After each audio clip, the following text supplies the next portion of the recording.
Hello friends, welcome to SSD Educational Classes and I am your friend Kashish Mehra. Today's our topic is MCQ on Research Methodology.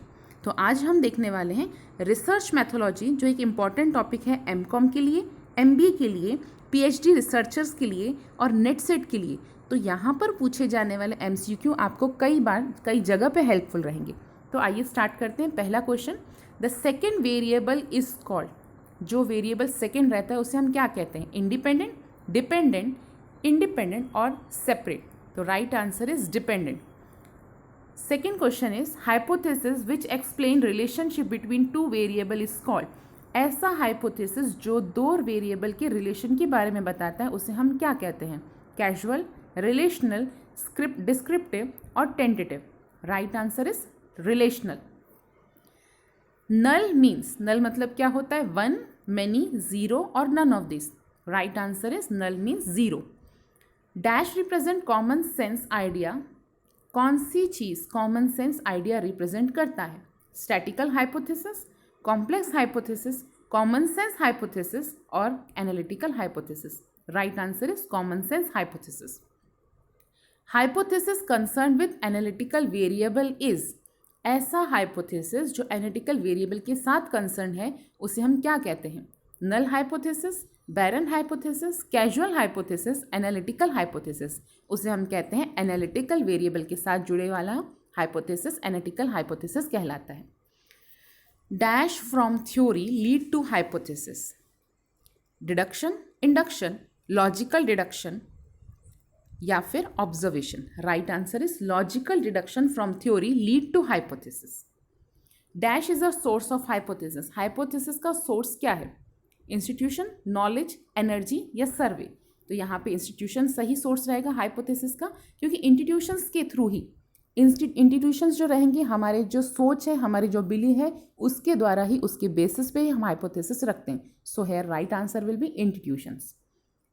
Hypothesis dash research. Hypothesis क्या करता है? Research को guide, misguide, alter और change. Right answer is guide. A hypothesis contribute to the development of. अगर हम hypothesis बनाते हैं तो वो क्या डेवलपमेंट में हेल्प करता है? किस चीज़ के डेवलपमेंट में हेल्प करता है? थ्योरी के लिए, जनरलाइजेशन के लिए, इवोल्यूशन के लिए या कंसेप्ट के लिए? तो किसी भी हाइपोथेसिस का बनाना थ्योरी के लिए, डेवलपमेंट के लिए ही क्रिएट करता है. Dash is the quality of good hypothesis. Good hypothesis की क्वालिटी क्या है? कि हाइपोथेसिस स्मॉल इन साइज होना चाहिए, कंसेप्शनल क्लैरिटी होनी चाहिए, एप्लीकेबिलिटी होनी चाहिए या durability. Right answer is conceptional clarity होनी चाहिए अगर गुड हाइपोथेसिस है तो. A hypothesis must be dash. Hypothesis कैसा होना चाहिए? डिफ्यूज, स्पेसिफिक, स्लो और स्पीडी. हाइपोथेसिस होना चाहिए स्पेसिफिक, ताकि हमें समझ में आए कि हमें अपना रिसर्च किस प्रकार से करना है. Hypothesis must have dash applicability, durability, testability और measurement.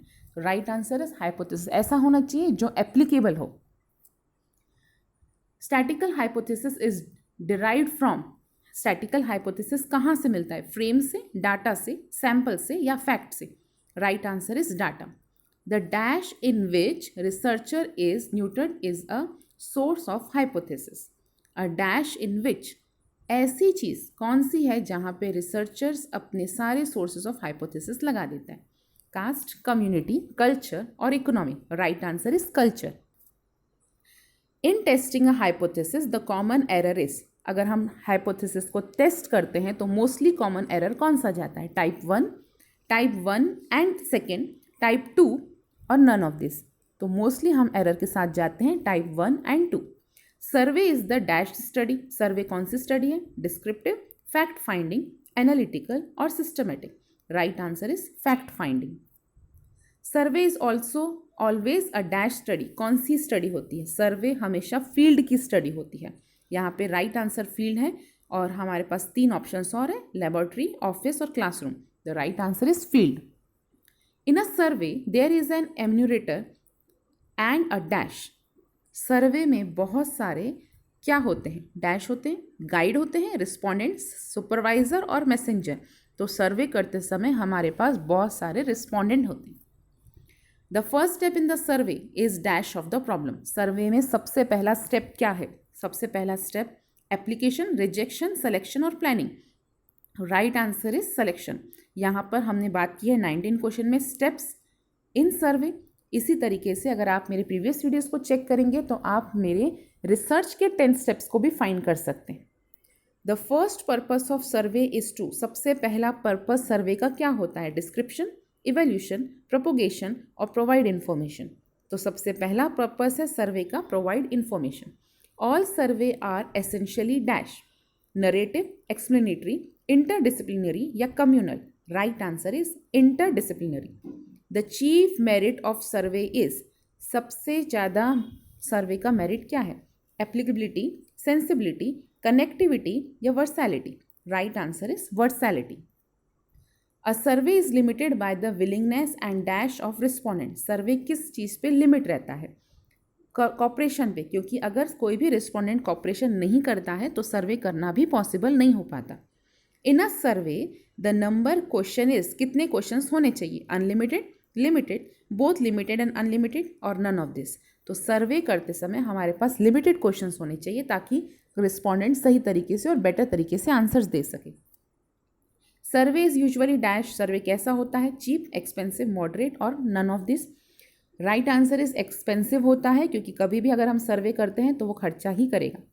The final stage in a survey is, final stage survey में क्या होती है? रिपोर्टिंग, फील्ड वर्क, असाइनमेंट और कैलकुलेशन।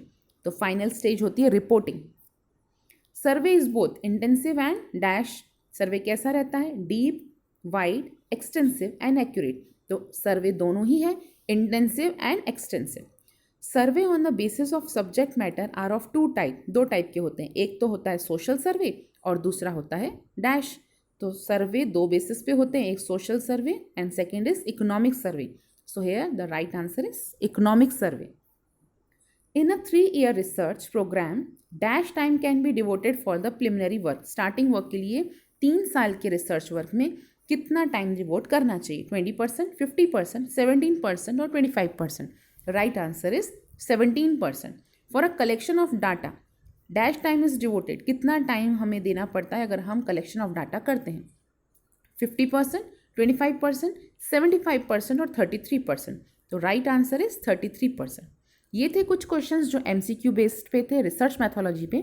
रिसर्च मैथोलॉजी पे और भी आपको वीडियोस मिलेंगे जो इंपॉर्टेंट डॉक्यूमेंट्स, जैसे कि इंपॉर्टेंट हमारे जो कंसेप्ट्स हैं जैसे सैम्पलिंग, एटीट्यूड स्केल, रिसर्च के टाइप्स। तो अगर आपको ये सब जानना है तो आप मेरे प्रीवियस वीडियोस में चेक कर सकते हैं। होप फ्रेंड्स आपको हमारा वीडियो पसंद आया होगा।